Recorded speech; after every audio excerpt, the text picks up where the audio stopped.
السلام علیکم ویورز، ہمارے چینل پر خوش آمدید۔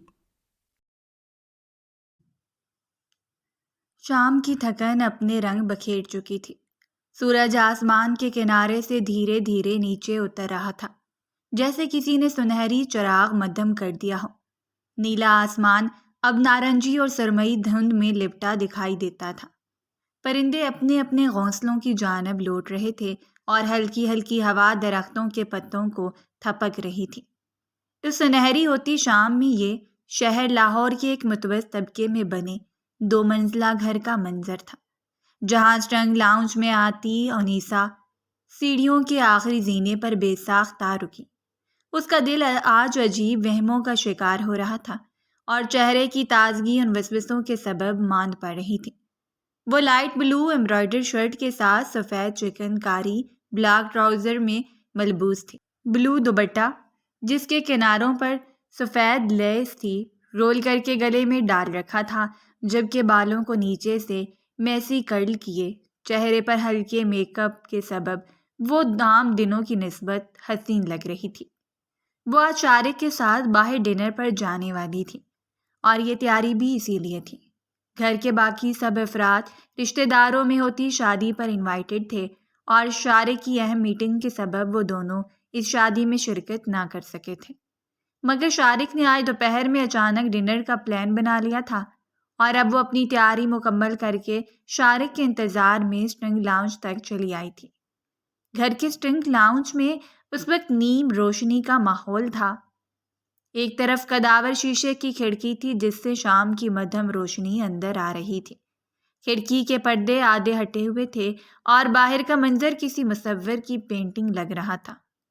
دیوار پر لگا وال کلاک ٹک ٹک کر رہا تھا اور اس کی آواز سناٹے میں گونج رہی تھی۔ انیسا قدم قدم چلتی درمیان میں رکھی میز تک آئی، پھر وہاں رکھا اپنا موبائل اٹھا کر وہ آرام دہ انداز میں صوفے پر بیٹھی۔ اس کا ارادہ شارق کو کال کرنے کا تھا، مگر سکرین ان لاک کرتے ہی جو نوٹیفیکیشن سکرین پر ابھرا اسے دیکھ کر انیسا کا چہرہ لمحوں میں سفید پڑا۔ اس نے کانپتی انگلیوں سے وہ پرائیویٹ نمبر سے آیا میسج کھولا۔ تم نے مجھے دھوکہ دیا تھا انیسا، تمہاری وجہ سے میں ذلیل و خوار ہوا، آج تم اس کا بدلہ چکاؤ گی۔ چند جملوں پر مبنی میسج جس میں بظاہر کچھ واضح نہ تھا، مگر انیسا پر سارا منظر واضح ہو چکا تھا۔ اس کے سفید پڑتے چہرے پر دکھ اور خوف کے ملے جلے تاثرات تھے اور موبائل اس کے ہاتھ سے چھوٹ کر گود میں گر چکا تھا۔ یہ پیغام اور اس سے جڑا حوالہ ایسا تھا کہ وہ اپنی جگہ ساکت ہو گئی۔ نہ وقت گزرنے کا احساس ہوا، نہ باہر پھیلتی رات کی تاریکی اس کے حواس جھنجھوڑ سکی۔ اسے وہیں بیٹھے بیٹھے کئی لمحے گزرے اور پھر باہر پورچ میں رکتی شارق کی گاڑی کی آواز نے اسے چونکنے پر مجبور کیا۔ وہ جب تک جبراً اپنے حواس بحال کرتی تب تک شارق ابتدائی طور دروازہ عبور کرنے کے بعد اسٹنگ ایریا میں اس کے قریب پہنچ چکا تھا۔ اس کے چہرے پر غیظ و غضب کے تاثرات تھے اور انیسا جو بڑی دقت سے اپنے حواس اور تاثرات بحال کر پائی تھی اسے دیکھ کر ایک بار پھر خوف زدہ ہوئی۔ یہ سب کیا ہے انیسا؟ تمہارے اس معصوم چہرے کے پیچھے اتنا برا کردار ہوگا، یہ بات میرے وہم و گمان میں بھی نہ تھی۔ وہ اس سے چند قدم کے فاصلے پر رکتے ہوئے بلند آواز میں دھاڑا۔ آپ کیا کہہ رہے ہیں؟ جواباً اس کی آواز لڑکھڑائی اور شارق کی سرد نظریں اسے بات بھی مکمل نہ کرنے دے سکیں۔ میرے سامنے معصوم بننے کی ضرورت نہیں ہے انیسا، میں تمہاری ساری اصلیت اور تمہارا داغدار ماضی جان چکا ہوں۔ شارق کی آواز اب بھی بلند اور سرد تھی۔ انیسا نے بے ساختہ ہچکی بھرتے ہوئے سر کو نفی میں جنبش دی۔ پھر شارق نے آگے بڑھ کر اس کا ہاتھ پکڑتے ہتھیلی پر اپنا موبائل رکھ دیا اور سکرین پر ابھرتی انیسا کی یہ غیر مرد کے ساتھ تصویر اسے وہیں کھڑے کھڑے زمین میں دفن کر گئی۔ یہ سب اور یہ بھی تو دیکھو۔ شارق وہ تصویریں سوائپ کرنے لگا اور ہر تصویر ایسی تھی کہ انیسا نے بے ساختہ اپنی آنکھیں میچیں۔ ہاں، اس نے ماضی میں بہت غلطی کی تھی، مگر یہ تو حقیقت نہ تھی۔ یہ تصویریں دیکھ کر تو لگ رہا ہے تمہارے کافی گہرے مراسم ہیں اس شخص کے ساتھ۔ وہ طنزیہ لہجے میں انیسا کی ذات پر کوڑے برسا گیا تھا۔ ویسے یہ تو بتاؤ کتنی راتیں گزاری ہیں تم نے اس کے ساتھ؟ اس کے علاوہ اور کس کس کو خوش کیا ہے؟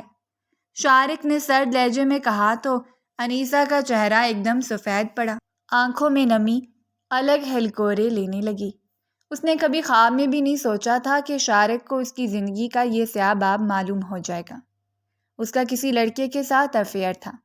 انیسہ اس کے لیے گھر سے بھاگی، مگر وقت رہتے وہ جان گئی کہ وہ لڑکا اسے استعمال کرنا چاہتا ہے، تو وہ لوٹ آئی اور شارق سے منگنی اور پھر شادی کر لی۔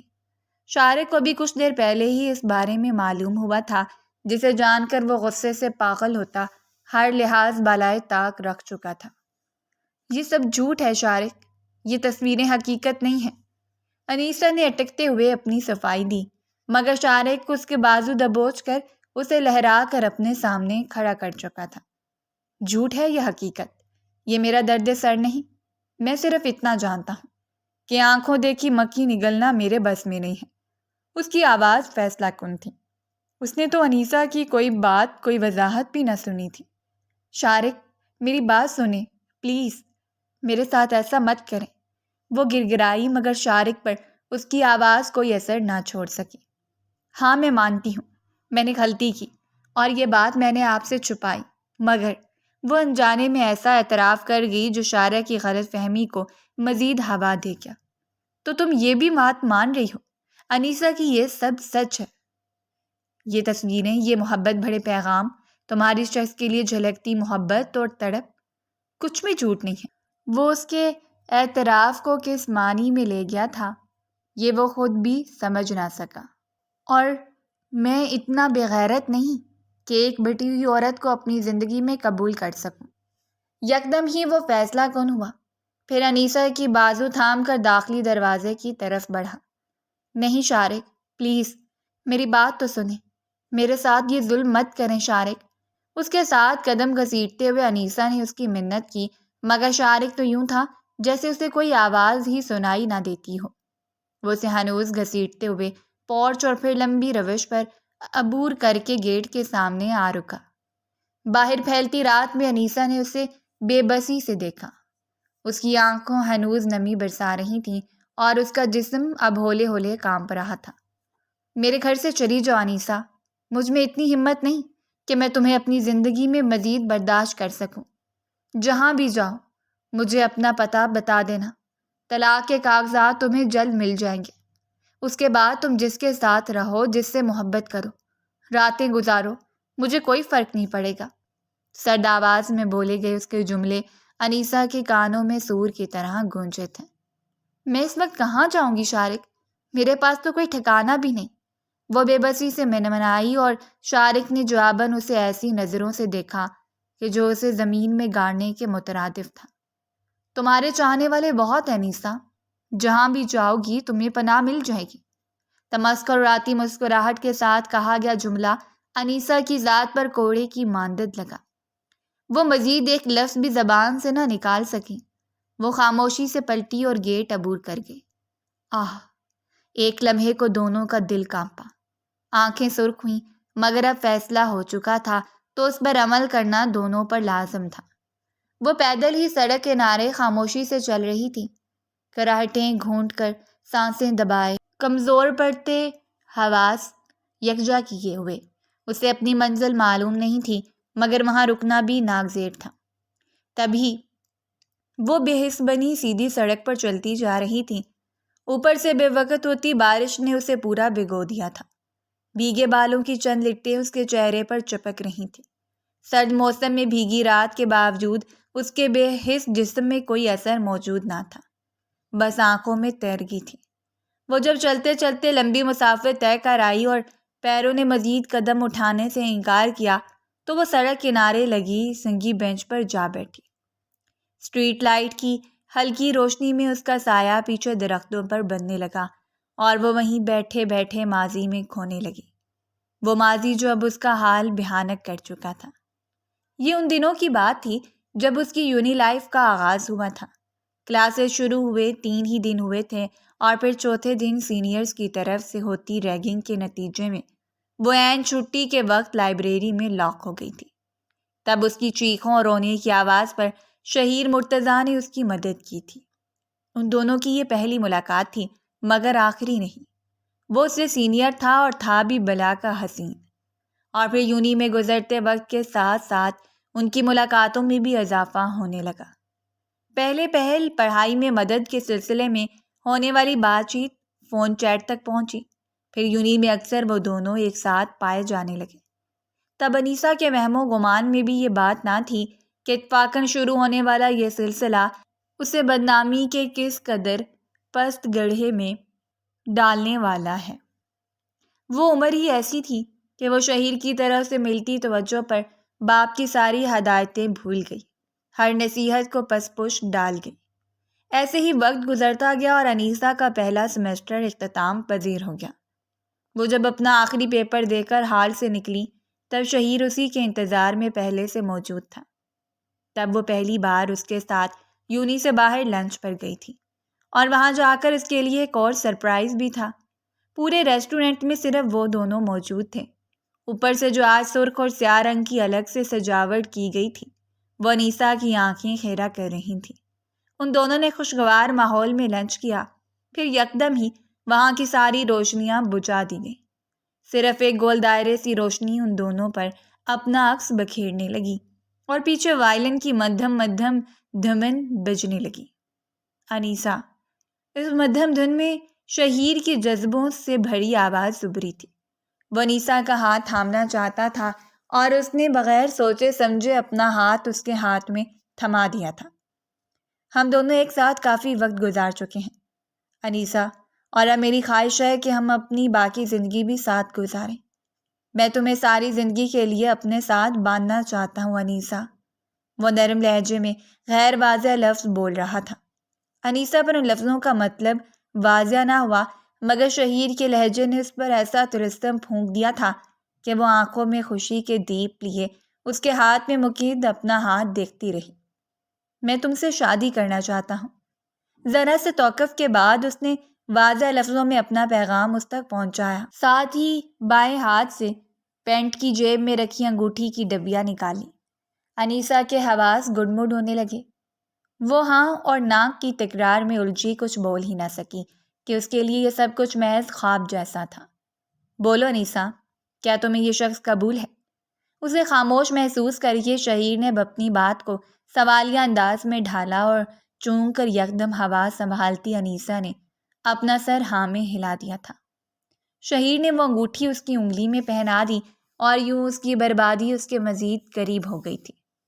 شارق زمان کتنی ہی دیر گیٹ کے پاس کھڑا رہا۔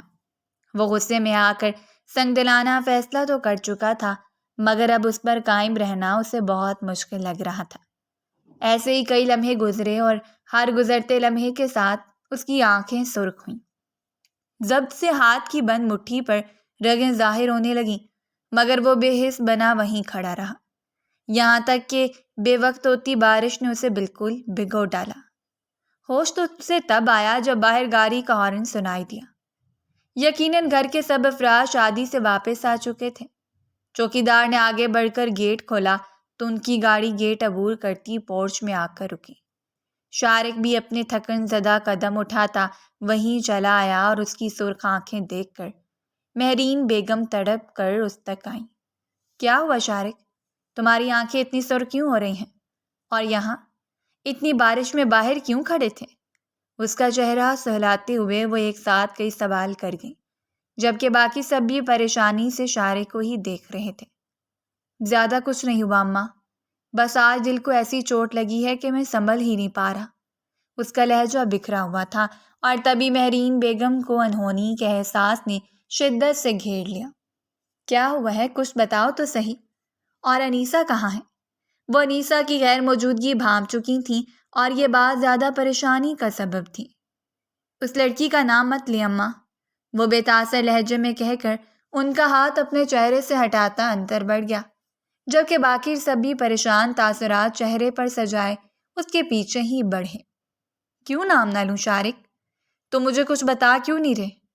مہرین بیگم نے سیڑھی کے پہلے زینے پر کھڑے شارق کو واپس اپنے سامنے کرتے ہوئے استفسار کیا۔ اس کا ذکر میری زندگی میں ممنوع ہو چکا ہے۔ وہ یہ کہہ کر ایسے تکلیف دہ ہنسا کہ مہرین بیگم کی آنکھیں بھی اس کی تکلیف پر نم ہو گئیں۔ شارق، میرے بیٹے پوری بات تو بتاؤ، کیا تم دونوں کی لڑائی ہوئی ہے؟ ایسے ری ایکٹ کیوں کر رہے ہو؟ اب جبار صاحب نے سوال کیا تو شارق پلٹ کر سٹرنگ ایریا میں رکھے میز تک آیا اور پھر وہاں رکھا اپنا موبائل اٹھا کر اس نے وہ تصویریں کھولیں جو سب کا اصل سبب تھیں۔ اپنی چہیتی بھتیجی کی اصلیت آپ بھی دیکھ لیں اماں۔ اس نے اب موبائل مہرین بیگم کی طرف بڑھایا اور وہ سب دیکھ کر ایک لمحے کو دل تو ان کا بھی کانپ گیا، مگر چونکہ وہ اصل حقیقت سے واقف تھیں تبھی انہیں جھوٹی تصویروں پر کوئی یقین نہ آیا۔ انیسہ کہاں ہے اب؟ انہوں نے موبائل صوفے کی طرف پھینکا اور شارق کو دیکھ کر سوال کیا۔ میں نے اسے گھر سے نکال دیا ہے۔ ایسی بد کردار، خاموش۔ مزید ایک لفظ نہیں۔ وہ نے جواب دینے کے ساتھ مزید کہہ رہا تھا کہ مہرین بیگم نے ہاتھ اٹھا کر اسے خاموش رہنے کی تنبیہ کی، پھر گرنے کے انداز میں صوفے پر جا بیٹھی۔ یہ سب سچ نہیں ہے شارق، میں اصل حقیقت سے واقف ہوں۔ انیسہ گھر سے گئی ضرور تھی، مگر وہ اجالا ہونے سے پہلے ہی لوٹ آئی تھی۔ ہاں، وہ غلطی پر تھی مگر گنہگار نہیں تھی۔ اس نے کوئی گناہ نہیں کیا۔ شادی سے پہلے ہی بھائی صاحب مجھے سب کچھ بتا چکے تھے اور تم سے ساری بات میں نے صرف مصلحت کے تحت چھپا لی۔ وہ آج ہر رات سے پردہ ہٹا گئیں اور اب جھٹکوں کی زد میں آنے کی باری شارق کی تھی۔ میں چاہتی تھی تم دونوں کے رشتے پر اس کا کوئی اثر نہ ہو، مگر مبارک ہو، ایک سازش کا شکار ہو کر تم نے اپنا ہنستا بستا گھر خود اجاڑ دیا ہے۔ وہ تعصب سے شارق کو دیکھنے لگیں اور وہ اب ان سے نظر بھی نہ ملا پا رہا تھا۔ انیسہ کو رات کے پہر گھر سے باہر نکالتے ہوئے تم نے ایک لمحے کو بھی نہیں سوچا کہ وہ کہاں جائے گی؟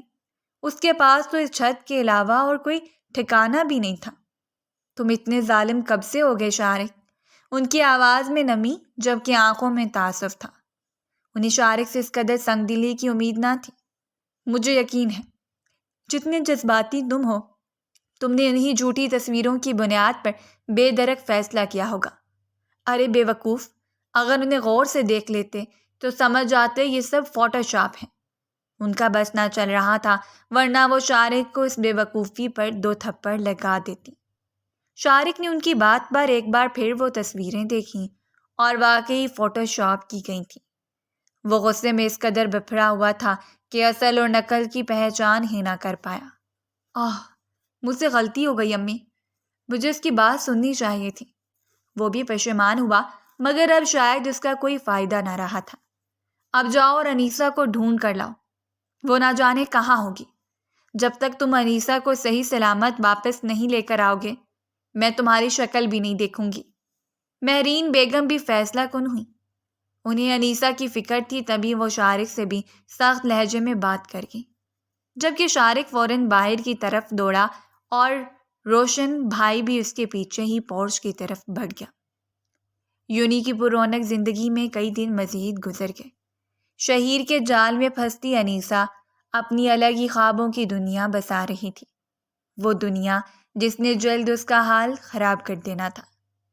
وہ بھی ایسا ہی ایک دن تھا جب وہ دونوں یونی کے الگ تھلگ کونے میں ایک دوسرے کے ہاتھوں میں ہاتھ ڈالے بیٹھے تھے۔ درمیان میں فقط 2 قدموں کا فاصلہ تھا۔ انیسہ، میں اب مزید یہ دوری برداشت نہیں کر سکتا۔ مجھے تم ہر وقت اپنی نظروں کے سامنے چاہیے ہو۔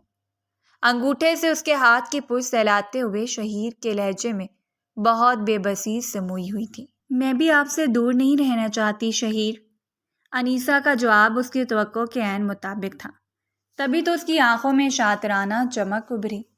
ہم شادی کر لیتے ہیں، تم اپنے ابو سے بات کرو، پھر میں مام کو رشتے کے لیے بھیجوں گا۔ اپنی تجویز پیش کرنے کے ساتھ شہیر نے اس کا ہاتھ لبوں سے چھونا چاہا، مگر وہ اپنا ہاتھ بر وقت پیچھے کر گئی۔ اس نے ابھی اپنی حدود پر سمجھوتا نہیں کیا تھا۔ ٹھیک ہے، میں آج گھر میں بات کر لوں گی، پھر ہم ساتھ رہیں گے شہیر۔ وہ وہاں بھاری تلخی کو ختم کرنے کے لیے بات بدل گئی۔ ہاں، اور پھر میری قربت رد کرنے کو تمہارے پاس کوئی جواز نہ ہوگا۔ بظاہر وہ مسکرایا تھا مگر اس کے لہجے میں سختی تھی۔ انیسہ جانتی تھی اسے اس کے ہاتھ پیچھے کھینچنے والی حرکت پہ غصہ تھا۔ شہیر، غصہ مت کریں، میں چاہتی ہوں نکاح تک یہ باہمی قربت کا چارج برقرار رہے۔ وہ نہ چاہتے ہوئے بھی اسے وضاحت دے گئی، اور یہ شہیر ہی جانتا تھا کہ اس نے کیسے خود پر ضبط کیا تھا۔ خیر، انیسہ کے سامنے اپنا بھرم قائم رکھنا تھا، تبھی وہ اس پر خاموش رہا۔ تھوڑی دیر ادھر ادھر کی باتوں کے بعد یونی ٹائم اوور ہونے پر وہ دونوں ہی بیرونی گیٹ کی طرف بڑھے، جہاں انیسہ کے والد پہلے ہی اسے لینے کے لیے آئے ہوئے تھے۔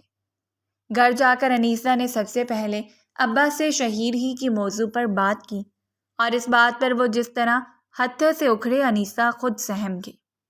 میں نے تمہیں اس لیے تو آگے پڑھنے کی اجازت نہ دی تھی انیسہ، وہ انیسہ کو تعصب سے دیکھ کر بولے، مگر وہ اب بھی اپنے موقف پر پہاڑ سی ڈٹی تھی۔ ابا پلیز، میں شہیر کو پسند کرتی ہوں، آپ ایک بار ان سے مل تو لیں۔ اس نے ایک بار پھر اپنا موقف دہرایا، مگر ان کی نہ ہاں میں نہ بدلی۔ ایک طرف ابا اپنی بات پر قائم اس رشتے سے انکاری تھے، جبکہ دوسری جانب انیسہ بھی شہیر سے شادی کرنے پر بضد تھی۔ اس دن تو یہ بحث بغیر کسی نتیجے کے سمٹ گئی، مگر چند دن بعد شہیر کے پوچھنے پر وہ ابا کا سخت لفظوں میں کیا گیا انکار اس کے گوش گزار کر گئی۔ تم ایک بار پھر اپنے ابا سے بات کرو انیسہ، اگر اس بار وہ نہ مانے تو۔ اس کی بات سن کر جواباً شہیر نے اپنی بات کہتے ہوئے ایک لمحے کا توقف لیا۔ وہ نہ مانے تو پھر ہم کیا کریں گے شہیر؟ انیسہ جانتی تھی ابا نہیں مانیں گے، تبھی اس نے آگے کا لائے عمل پوچھ لیا۔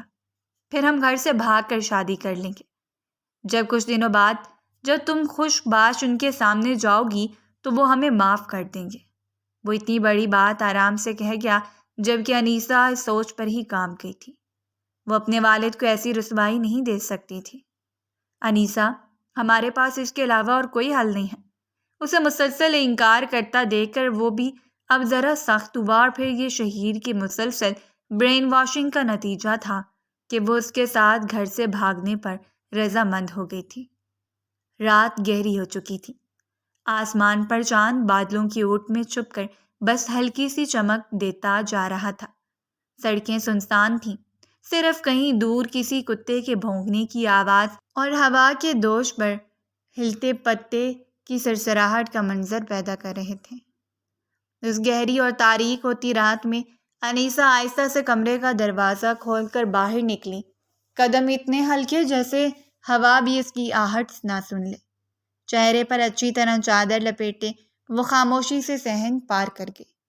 اس کا دل تیزی سے دھڑک رہا تھا، جیسے ہر لمحہ کوئی پیچھے سے پکار لے گا، روک لے گا، یا شاید وہ خود ہی پلٹ جائے گی، مگر نہ اسے کسی نے روکا، اور نہ اس کا دل اب اپنے قدم واپس لینے پر راضی ہوا، اور وہ خاموشی سے وہ دہلیز پار کر گئی۔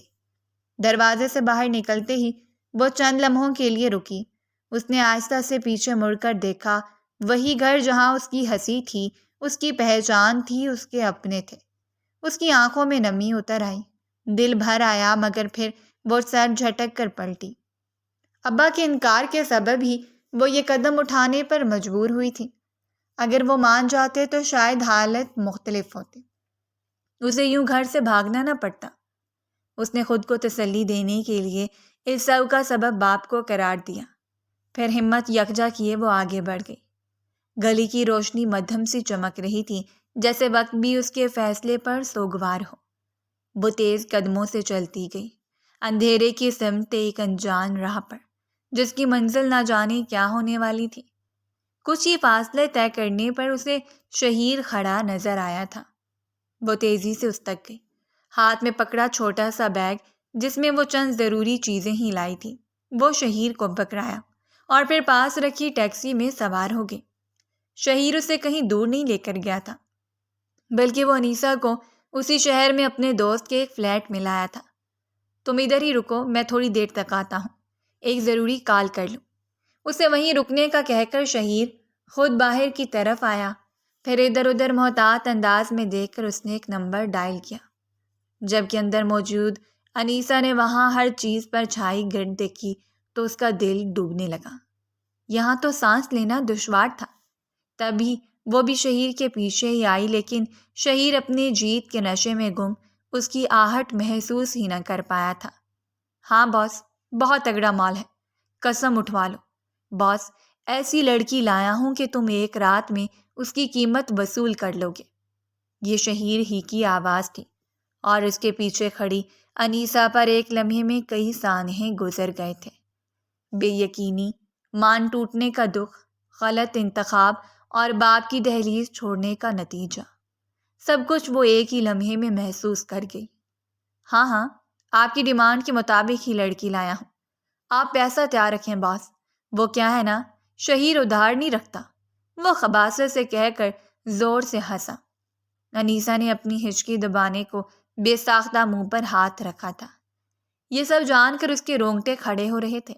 شہیر اپنی کال مکمل کرنے کے بعد جیسے ہی پلٹا، وہ تیزی سے دروازے کی اوٹ میں ہو گئی۔ انیسہ، میری جان کہاں ہو؟ شہیر اپنی ہی مستی میں گم اندر کمرے کی طرف بڑھا اور پیچھے انیسہ نے بہت مشکل سے اپنی بے جان ہوتی ٹانگیں گھسیٹی اور اس فلیٹ سے باہر نکل آئی۔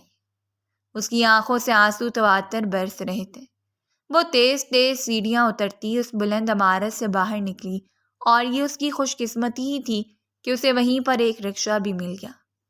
ہچکیوں کی زد میں اسے اپنے گھر کا ایڈریس سمجھا کر وہ رکشے پر سوار ہوئی اور تقریباً آدھے گھنٹے بعد وہ اپنے گھر کے سامنے کھڑی تھی۔ وہ گھر جسے وہ اپنی ضد اور شہیر کی جھوٹی محبت میں چھوڑ گئی تھی۔ اب جب شہیر کی اصلیت اس پر واضح ہوئی تو اسے اس چھت کی قدر آئی تھی۔ اس کی دستک دینے سے پہلے ہی دروازہ کھول دیا گیا اور سامنے ہی ابا کھڑے تھے۔ ابا، مجھے معاف کر دیں۔ وہ روتی سسکتی ان کے گلے جا لگی۔ اندر چلو، میں آتا ہوں۔ انہوں نے اسے نرمی سے خود سے علیحدہ کیا، پھر رکشے والے کو کرایہ ادا کرنے کے بعد وہ واپس اندر کی جانب بڑھے، جہاں صحن میں ہی انیسہ چہرے پر ہاتھ رکھے بپک بپک کر رو رہی تھی۔ جو کچھ وہ سن اور سہ آئی تھی اس کی نازک جان پر کڑا امتحان تھا۔ تم نے غلطی کی انیسہ، مگر تمہارے آنسو اس پہ پشیمانی ظاہر کر رہے ہیں، تو میں تمہیں اس پر معاف کرتا ہوں۔ وہ آ کر اس کے قریب چارپائی پر بیٹھے، پھر اسے اپنے ساتھ لگا کر دلاسا دیا۔ لیکن میں اب بہت جلد تمہاری شادی کر دوں گا اور اس معاملے میں تمہارا کوئی اعتراض قابل قبول نہیں ہوگا۔ وہ ساتھ ہی اپنا فیصلہ بھی اس پر صادر کر گئے۔ انیسہ اپنی ضد کا نتیجہ دیکھ چکی تھی، تبھی ان کی بات پر خاموشی سے سر جھکا گئی۔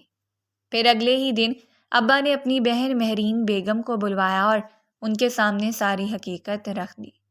اور یہ مہرین بیگم کی اپنی بھتیجی کے لیے محبت ہی تھی کہ وہ اس کی غلطی پر پردہ ڈال کر شارق کے ساتھ انیسہ کی شادی پر رضامند ہو گئی۔ اگلے ہی ہفتے ان دونوں کی منگنی ہوئی اور پھر 2 ماہ بعد ان کی شادی بھی ہو گئی۔ شادی کے ابتدائی دنوں میں ہی شارق کی طرف سے ملتی توجہ اور محبت پر وہ اپنا ماضی بھول گئی تھی۔ ابا بھی اسے اپنے گھر کا ہوتا دیکھ کر ذرا پرسکون ہوئے اور ان سب کی زندگی کا ایک مدار میں آ گئی۔ مگر آج اس ٹھہرے پانی میں کسی نے کنکر مار کر سارا سکوت توڑ دیا تھا اور اب سب کی زندگی ہی طوفان کی زد میں تھی۔ انیسہ وہیں بیٹھے بیٹھے اپنا پورا ماضی ایک بار پھر جی آئی، یہاں تک کہ کئی لمحے گزر گئے، طوفانی بارش اپنے آثار چھوڑ کر سمٹ بھی گئی، مگر اب انیسہ میں اتنی ہمت نہ بچی تھی کہ وہ اٹھ کر چند قدم مزید لے پاتی۔ زندگی کے اس خسارے نے اسے ساری ہمت چھین لی تھی۔ وہ بھی ہاتھوں میں سر گرائے اپنے اس نقصان پر جی بھر کر رو بھی نہ سکی تھی کہ وہیں آرکتی گاڑی نے اسے سر اٹھانے پر مجبور کیا تھا، اور پھر گاڑی سے نکلتے شخص کو دیکھ کر انیسہ کے چہرے پر بے یقینی کے تاثرات چھائے۔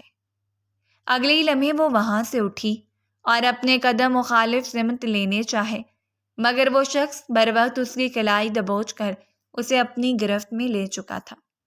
وہ اس گرفت سے رہائی پانے کو لاکھ چٹپٹائی، لاکھ تڑپی، مگر وہ شخص اس کی گردن کی ایک مخصوص رگ دباتا اسے ہوش سے غافل کر چکا تھا۔ اگلے ہی لمحے وہ اس کی گاڑی کی بیک سیٹ پر تھی اور گاڑی ایک انجانی منزل کی جانب بڑھ چکی تھی۔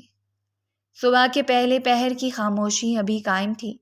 آسمان پر ہلکی سی روشنی پھیلنے لگی تھی، جیسے رات دھیرے دھیرے اپنا پردہ ہٹا رہی ہو۔ پرندے جاگ چکے تھے، کہیں کہیں پرندوں کی آواز دور مسجد سے اذان کی صدا اور سڑک پر پڑی اوس کی نمی میں چھپے سکوت نے ایک افسردہ سا منظر پیدا کر رکھا تھا۔ اس سکوت بھرے منظر میں شارق آہستہ قدموں سے گلی میں داخل ہوا۔ اس کے ہاتھ خالی تھے اور دل بوجھل۔ سارا شہر چھان مارا تھا مگر اسے انیسہ کہیں نہیں ملی تھی۔ اس کی آنکھوں میں سرخی تھی۔ رات بھر جاگنے کا اثر چہرے پر صاف تھا، آنکھیں سرخ، بال بکھرے ہوئے، جوتوں پر گرد، جیسے ہر چیز گواہ ہو اس تھکن، اس تڑپ اور اس ناامیدی کی جو اس نے ساری رات سمیٹی تھی۔ اس کے پیچھے ہی روشن بھی تھا، اس کے چہرے پر بھی تھکن واضح تھی۔ وہ دونوں نا امید سے گھر میں داخل ہوئے اور پورچ میں مہرین بیگم کو اپنے انتظار میں موجود پا کر شارق کو اپنے فیصلے پر مزید ملال ہوا۔ اس کی جلد بازی نے کتنے ہی لوگوں کا سکون غارت کر دیا تھا۔ اوپر سے کل وہ جو کچھ انیسہ سے کہہ چکا تھا، وہ ساری باتیں اور انیسہ کی منت بھری نظریں اسے کسی سے نظریں نہ ملانے دے رہی تھیں۔ انیسہ نہیں ملی؟ میری بچی، وہ کہاں چلی گئی؟ انہوں نے قریب ہی آتے شارق سے سوال کیا اور وہ بغیر کوئی جواب دیے آگے بڑھ گیا۔ آج اس کے پاس کسی سوال کا جواب نہیں تھا۔ وہ خود اسی صدمے میں تھا کہ فقط ایک رات میں انیسہ کہاں چلی گئی تھی۔ وہ اسے کھو چکا تھا اور انیسہ ایسی گم ہوئی تھی کہ اب ہزار کوششوں کے باوجود وہ ناامید ہی واپس لوٹا تھا۔ اندر چلے امی، انیسہ جہاں بھی ہوگی محفوظ ہوگی، آپ ٹینشن نہ لیں۔ روشن ہی انہیں تسلی دے کر اندر لے آیا تھا جبکہ شارق اپنے کمرے میں جا چکا تھا۔ ناک میں گھستی ناگوار بو اور بند جگہ پر محسوس ہوتی حبس کے باعث انیسہ کے سوئے حواس بیدار ہوئے۔ اس نے دھیرے سے آنکھیں کھولیں مگر سر میں محسوس ہوتی درد کی تیز لہر پر اس نے اپنی آنکھیں ایک بار پھر زور سے میچ لیں۔ اسے اپنے حواس یکجا کرنے میں چند لمحے لگے اور پھر اٹھ کر بیٹھتے ہوئے خود کو غیر مانوس جگہ پر پا کر اس کی سانسیں سینے میں اٹکیں۔ رات کا منظر ایک بار پھر یاد آیا تو انیسہ کا چہرہ لٹھے کی مانند سفید ہوا، رونگٹے الگ کھڑے ہوئے۔ اس نے نظر گھما کر اپنے ارد گرد کا جائزہ لیا۔ وہ اس وقت کسی گودام میں موجود تھی جہاں جا بجا بڑے بڑے پلاسٹک کے ڈبے رکھے تھے اور ان ڈبوں میں موجود مایا جیسی چیز کی بو ایسی تھی کہ انیسہ سے سانس لینا دوبھر ہو رہا تھا۔ آہ انیسہ، یہ تم کس مصیبت میں پھنس گئی ہو؟ وہ اپنی ہی بے بسی پر آنکھیں نم کر بیٹھی مگر یہ رونے کا وقت نہ تھا۔ اسے اپنے بچاؤ کا کچھ کرنا تھا۔ تبھی اس نے زمین سے اٹھنے کی کوشش کی مگر پھر پیر میں ہوتے کھچاؤ پر اس نے نظریں اپنے بائیں پیر پر مرکوز کیں اور اسے زنجیر میں بندھا پا کر اسے یہاں سے فرار کی اپنی ساری امیدیں دم توڑتی محسوس ہوئیں۔ اس نے پاؤں سے وہ زنجیر نکالنے کی لاکھ کوشش کی مگر اس وقت سب بے سود تھا۔ الٹا کھینچنے کے سبب وہ اپنا پاؤں بھی زخمی کر بیٹھی تھی۔ وہ نہیں جانتی تھی اسے یہاں آئے ہوئے کتنا وقت بیت چکا ہے مگر ہوش میں آنے کے بعد اس کے لیے ہر گزرتا لمحہ سہانے رو تھا۔ وہ اپنے نازک ہاتھوں سے ہنوز اس زنجیر کو کھینچ رہی تھی۔ آنسو گالوں پر بہتے نیچے گر رہے تھے۔ جیسے جیسے وقت گزرتا گیا اس کی ہچکیاں بلند ہوتی گئی اور آنسو بہتے گئے۔ چند لمحے گزرے کہ چرر کی آواز کے ساتھ گودام کا بڑا سا دروازہ کھلا۔ روشنی کی سیدھی لکیر فرش پر نمودار ہوئی اور اس لکیر میں ایک شخص کا سایہ ابھرنے لگا۔ وہ شخص قدم قدم چلتا آگے آیا، پھر گودام کا وہ دروازہ بھی بند ہو گیا۔ انیسہ بے ساختہ پیچھے کھسکی۔ اسے شہیر کی سرخ آنکھوں سے خوف آیا۔ میری پیاری انیسہ، مجھے پہچان تو گئی ہوگی، ویسے بھی میں تمہاری پہلی محبت ہوں اور لڑکیاں اپنی پہلی محبت کبھی نہیں بھول سکتی۔ شہیر اپنی سرد نظریں اس پر جمائے ماتھے پر بل ڈالے مدھم سا ہنسا۔ آج بھی اس کی ہنسی میں جیت کا خمار تھا۔ کیسا لگا پھر یہاں آ کر؟ میں نے تمہیں محبت سے اپنے پاس بلایا تھا مگر تم نے عین وقت پر مجھے دغا دے کر جو ظلم مجھ پر کیا تھا اس کے ازالے کا وقت ہو چکا ہے۔ اس کا لہجہ عجیب بے حس اور خمار سے بھرا تھا اور جس طرح وہ آج انیسہ کو اپنی بے لگام نظروں سے دیکھ رہا تھا اس پر اسے بے ساختہ اپنی قسمت پر رونا آیا تھا۔ خدا کے لیے شہیر، مجھے چھوڑ دو، مجھے یہاں سے جانے دو، خدا را رحم کرو مجھ پر۔ زمین پر بیٹھی نازک سی انیسہ نے اپنی مٹی سے اٹھ جاتے ہاتھ اس کے سامنے جوڑ دیے۔ اس کے لہجے میں منت تھی۔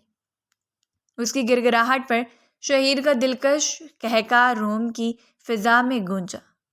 اپنے بھاری قدم اٹھاتا وہ اس کے قریب آیا، پھر پنجوں کے بل اس کے سامنے بیٹھا اور اپنی سرخ گہری وحشت سے بھرپور آنکھیں اس کی بھوری نم آنکھوں میں گاڑیں۔ انیسہ بے ساختہ پیچھے کو کھسکی۔ تم نے اس دن اس فلیٹ سے بھاگ کر اچھا نہیں کیا تھا، مگر اب ایک بار پھر تم میری قید میں آ چکی ہو۔ تمہاری خوبصورتی ہی تمہاری اصلی غلطی ہے۔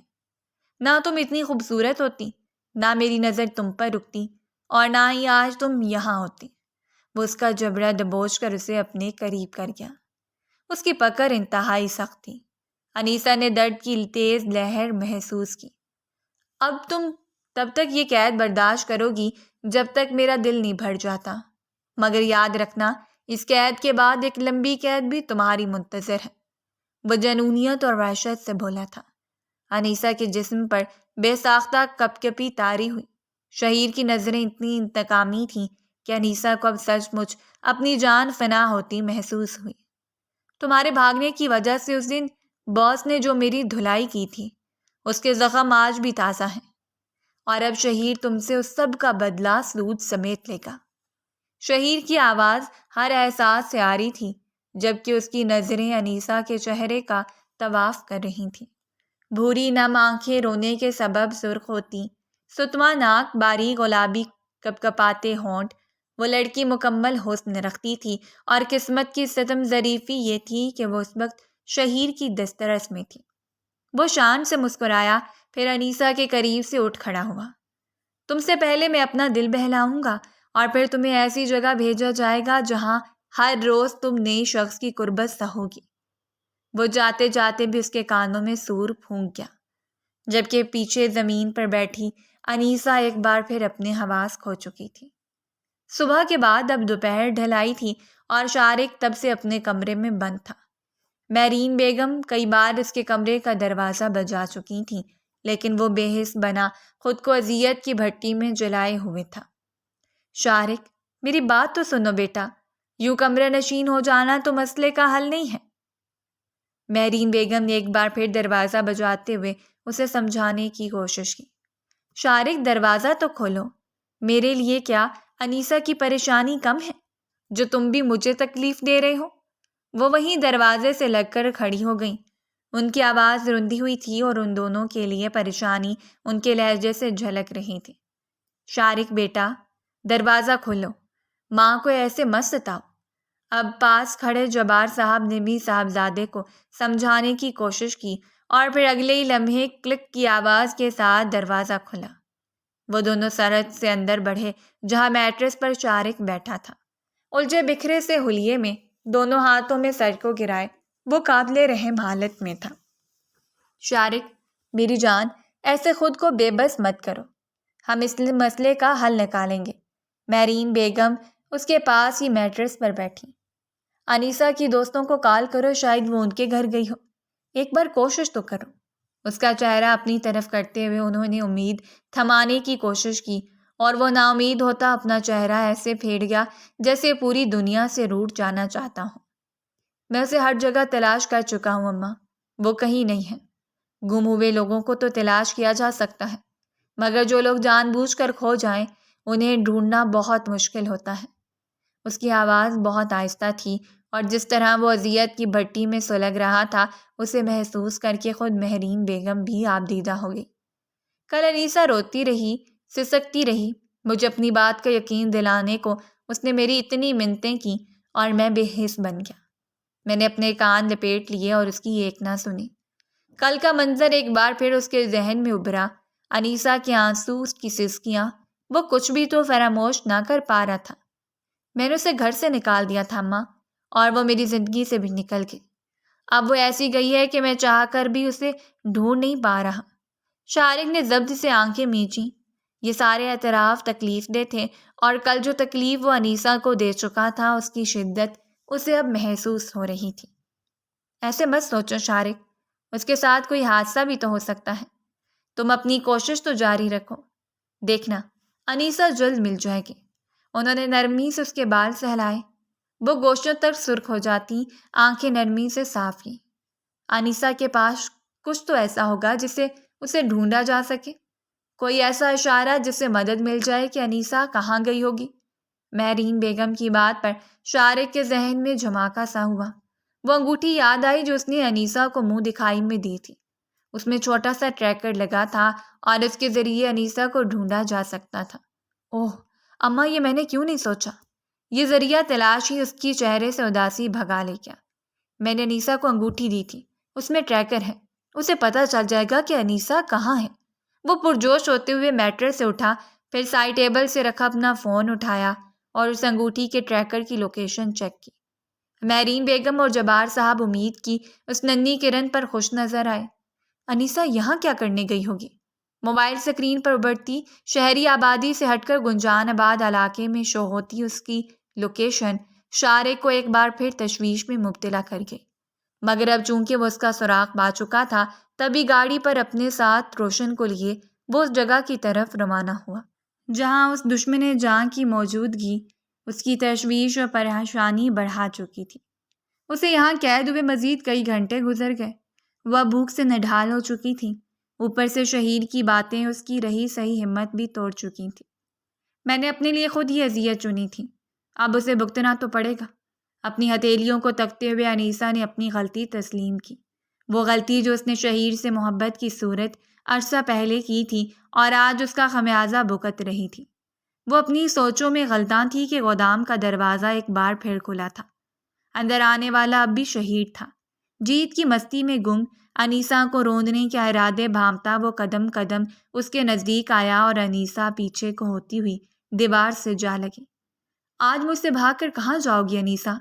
آج تو تمہارے پاس کوئی راہ فرار بھی نہیں۔ وہ اس کی بے بسی کا مذاق اڑا رہا تھا۔ دیکھو تو بیچاری انیسا آج کس حال کو پہنچ چکی ہے۔ اس نے انیسا کو خباثت بھری نظروں سے اوپر سے نیچے تک دیکھا۔ ارے مجھے تو لگا تھا تمہیں دوبارہ شکار کرنا بہت مشکل ہوگا، تمہارے آگے وہ تمہارا شوہر جو کھڑا تھا۔ مگر افسوس۔ اپنی بات میں ایک لمحے کا توقف کرتے ہوئے اس نے تعصب سے گردن کو دائیں بائیں جنبش دی۔ وہ تو چند فیک تصویروں کی مار نکلا۔ شہید نے زوردار کہکا لگایا، پھر پنجوں کے بل اس کے قریب بیٹھ کر اس کا جبڑا اپنے ہاتھ میں دبوچ گیا۔ ویسے جس کی اتنی خوبصورت بیوی ہو، اسے شک کے دائرے میں لانا زیادہ مشکل نہیں ہوتا۔ وہ اس کی بے بسی کا مذاق اڑا رہا تھا اور انیسا کے رکے آنسو ایک بار پھر اس کی گالوں پر بہنے لگے تھے۔ اب نہ جانے یہ آنسو کل کے لیے تھے یا آج شہید کی بے رحمی پر نکلے تھے۔ مجھے چھوڑ دو شہید، خدا کے واسطے مجھے چھوڑ دو، میں تمہارے آگے ہاتھ جوڑتی ہوں۔ وہ ایک بار پھر اس کے سامنے گڑگڑائی اور اپنے ہاتھ اس کے سامنے باندھ گئی۔ شہید نے دوسرے ہاتھ سے اس کے دونوں ہاتھ تھام لیے۔ نہ انیسا، اتنے پیارے ہاتھ معافی مانگنے کے لیے نہیں ہوتے، بلکہ یہ تو چومنے کے لیے بنے ہیں۔ وہ ان ہاتھوں کو لبوں سے چھو بھی گیا اور انیسا کوئی مزاحمت کوئی احتجاج نہ کر پائی۔ ہاں اس نے اذیت سے آنکھیں ضرور میچی تھیں۔ آنکھیں کھولو اور اپنی بربادی دیکھو۔ آج اپنے ساتھ ہوتا ظلم محسوس کرنا انیسا۔ وہ جبڑے پر اپنی پکڑ میں مزید سختی لایا تو مجبوراً انیسا کو اپنی آنکھیں کھولنی پڑی۔ تم وہ پہلی لڑکی تھی جس نے مجھے چکما دیا تھا۔ تمہاری وجہ سے میں نے باس کے سامنے ذلت اٹھائی، مگر میں بھی کچی گولیاں نہیں کھیلتا۔ اپنے دشمن سے نمٹنا مجھے بہت اچھے سے آتا ہے۔ اس نے انیسا کا چہرہ جھٹکنے کے انداز میں چھوڑا اور وہ تکلیف کی شدت دباتی دیوار میں گھسنے کی کوششوں میں تھی۔ اسے شہید کی نظروں سے وحشت ہو رہی تھی۔ آج سے جب تم ہر رات ذلت اور بے بسی محسوس کرو گی، تب جا کر شہید کو سکون آئے گا۔ تمہیں روز تڑپنا دیکھوں گا تو میرے اندر کا انتقام ٹھنڈا ہوگا۔ وہ ایک ہی جست میں اس کے بازو کا کپڑا کھینچ چکا تھا۔ نہیں شہید، پلیز ایسا مت کرو۔ وہ لاکھ تڑپی گڑگڑائی، مگر شہید بے حس بنا اس کی دوسرے بازو بھی پھاڑ گیا۔ انیسا تو یوں تھی جیسے اس کے جسم میں کوئی گرم سلاخ گاڑ دی گئی ہو۔ اس کا دل شدت سے شارق کو پکار رہا تھا۔ اب شہید کی نظریں انیسا کے گریبان کی طرف تھیں اور اس کے قبل وہ اپنا ہاتھ آگے بڑھا کر اپنی مکروہ سوچ پر عمل کرتا گودام کا دروازہ زوردار دھکے کی آواز سے کھلا۔ شہید نے بکھلا کر پیچھے کی طرف دیکھا اور وہاں سے شارق کے ساتھ پولیس اہلکاروں کو اندر داخل ہوتا دیکھ کر اس کی سٹی گم ہوئی۔ وہ اپنے بچاؤ کی کوئی تدبیر بھی نہ کر پایا تھا اور پولیس نے سرے سے اسے پستول کی نوک پر پکڑ لیا تھا۔ شارق سب سے بے نیاز بھاگ کر انیسہ کی طرف آیا جو مسلسل روتی ہوئی خود کو گھٹنوں میں چھپانے کی کوششوں میں تھی۔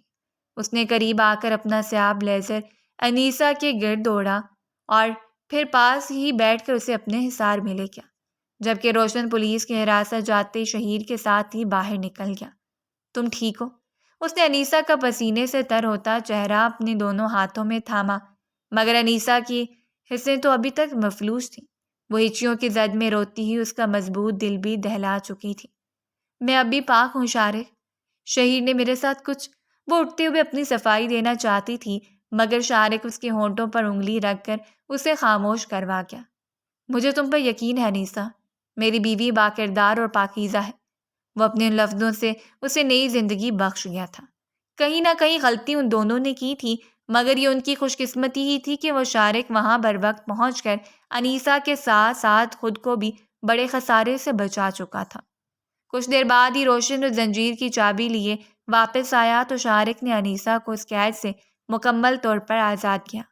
ہاں، اس کے پاؤں کا یہ زخم اسے ملال زدہ تو کر گیا، مگر اسے یقین تھا کہ وہ بہت جلد اپنے رویے سے انیسہ سے کی گئی ہر زیادتی کا ازالہ کر دے گا۔